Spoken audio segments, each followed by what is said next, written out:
Michael Heaver, I'll come to you first, if I may. What do you think the Prime Minister will have to do on this visit to try and win the EU over?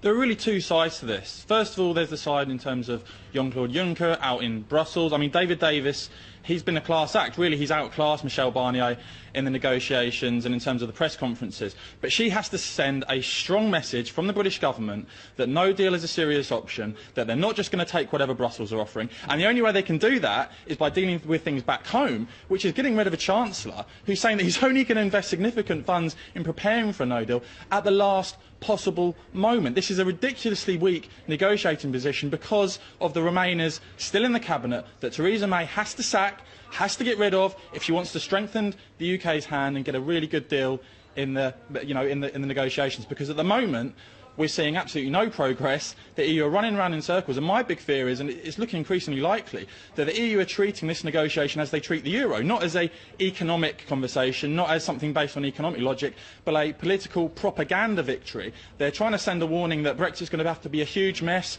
that it can't possibly work, and that no other European country better ever try and do it again. Okay. The UK has to send a very strong message, and it was a Sky News poll, I believe, that showed 74% of the British public believe that walking away would be better than accepting any deal that Brussels offers. So that's a very, the public back the government basically to walk away if there's no good deal on offer. So the UK government has to stand firm on this, and that's the only way they're going to get a good deal. There's no cohesive narrative that's been developed by the government, and the reason that you've got that is because all the people around the cabinet table believe in different things. Even the Prime Minister still says that she refuses to say she'd vote for Brexit now. I think the only way forward really is to have a big cull of the Remainers, and what we need is people I call evangelical leavers, people that really believe in this, that have a track record, that are credible, that have a cohesive belief, that can sell the narrative, sell the dream, create some excitement. At the moment the government, it's full of people that are reluctantly pushing Brexit. No, I mean, look, we need a Chancellor who's prepared to say, we're preparing for a no deal. I'm putting significant resources in it now on the basis that we are expecting a no deal, and if we get a deal, then that obviously will help.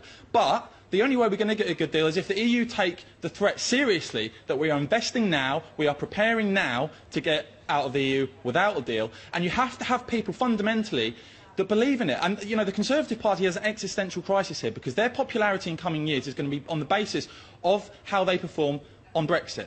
And the Sky News poll showed that 74% of the public think that the British would back the British government to walk away if the only deal on offer is a bad deal. There's a complete gap here between the sort of Westminster groupthink and out there in the country. The country would back a British government that was investing billions now to walk away if there was a deal on offer from the EU that wasn't in our national interest. You didn't frankly have the balls to put country before party.